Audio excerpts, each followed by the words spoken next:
Hey friends, it's Wes, and welcome to the third Statsland Devlog, the Cope episode. Now, it's been a couple weeks since the last one, and this one's not going to follow the normal pattern I outlined before, all my quote-unquote rules I had for these devlogs. It's just me talking, me coping. That's what this whole episode's about. Both about how I'm coping with my current situation with Statsland, how I feel about it, my motivation, but also why I started Statsland and why I think it was actually a version of coping in the first place. And let's start there. I think my thesis of this episode is Statsland as a business was kind of maybe a little delusional, and not necessarily a bad way. I think maybe when every entrepreneur that starts something has a little bit of delusion that what they will do will be successful, which I think you need. Same way an athlete needs to have supreme confidence no matter what happens, because that drive and that, confidence to keep going and not give up is eventually what gets you to be a world-class athlete. But really, I think it was just the desperation of my situation that started this whole thing. And it's kind of crazy to think that I maybe could have, my initial ambitions of this were honestly crazy. But it was always the intention of making money because of the situation I was in. I was unemployed, had, taken a long time off of work to care for my son. I'd been looking for a job for a couple of months, and it looked really bleak in an industry that was really shrinking due to AI and layoffs. Mid-level engineer who had not worked at a big tech company. It was looking really grim. I barely got any feedback. One phone interview, and that was it after the months I had been applying to jobs, and it was just burnt me out. And I think I just needed something. I guess the cope was to try to make my own business, find a niche that I knew pretty well, and try to make money off of it as fast as I could, because I really didn't know when this unemployment would end. And I even considered just taking more, manual labor, blue collar jobs in career paths I'd never worked in before, and kind of almost starting over. I'd actually looked at dog walking and grooming jobs and starting over in that. I really considered it strongly just to get something. I felt desperate just to have a job and not feel like we were falling down a sinkhole of money. So I had the idea to make a business to sell sports video games. And I had no experience at all making video games. Making video games is actually really hard.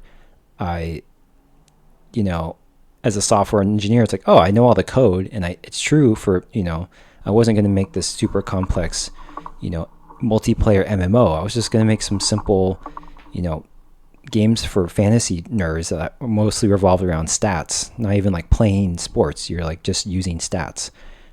And so I thought it'd be doable for me. And I think it is, but not in the time frame or in the scale that I wanted. I've been working on this little in-browser game that is just basically trivia for months now, and is putting all my time in free time to work on it, and it's still not done. And especially what I see compared to what other people churn out who have done this for a while, it pales in comparison to that.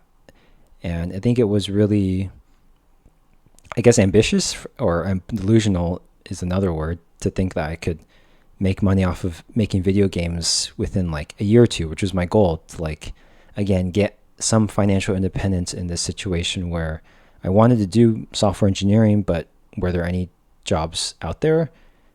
And so I guess that is just the summary. I think Statsland was a cope for my situation of feeling hopeless, stuck, and I guess scared about my financial future, and just needing to do something and put all my effort into something. I felt like it really, at certain points in the past few months, that was the most motivation I felt about anything in my entire life, to make this work, because it felt like I needed to make it work that bad. Because I did enjoy it. I did enjoy putting on this thought and effort, and using creativity and my software skills again, coupled with feeling the financial strain of having not worked for over a year, starting to worry about money and savings and stuff like that.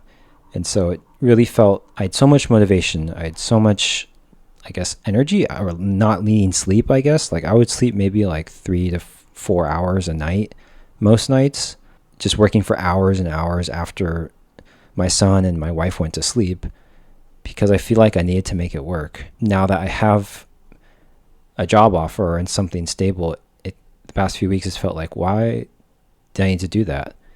Why was I doing that? I sacrificed so much of like my own sleep, my marriage relationship, that I felt like I need to work on this versus like spending time with my wife sometimes.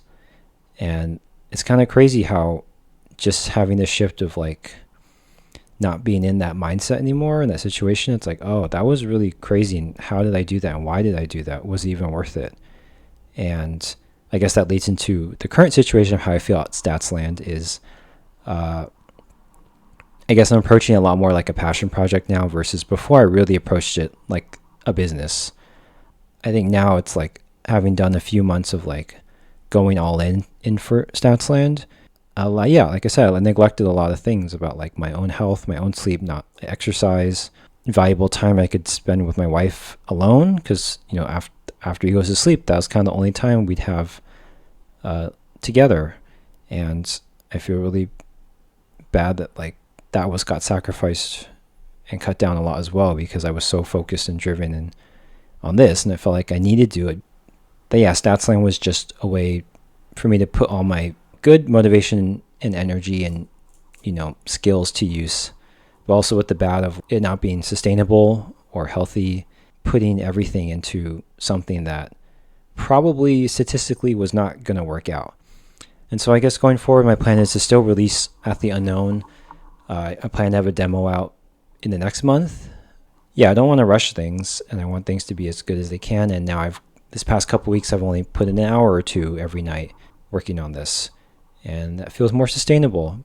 So yeah, I'm still gonna work on it. I'm still love the idea of it, but now the idea of like larger video game, yeah, I don't know what that prospect is anymore. And if it is, that timeline will probably be at least a year, maybe more, because I do want to have a better balance of life and enjoy life and not try to push 150%.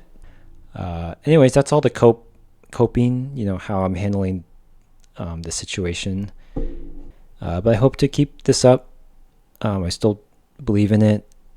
Just a big dose of reality, I guess, and realizing that when you're in a tough situation, motivation and your mind can really, really motivate you to do crazy things in good ways and bad ways, to really push yourself, and taking it one step at a time, and not having these grand ideas and putting this number one in my life over everything else.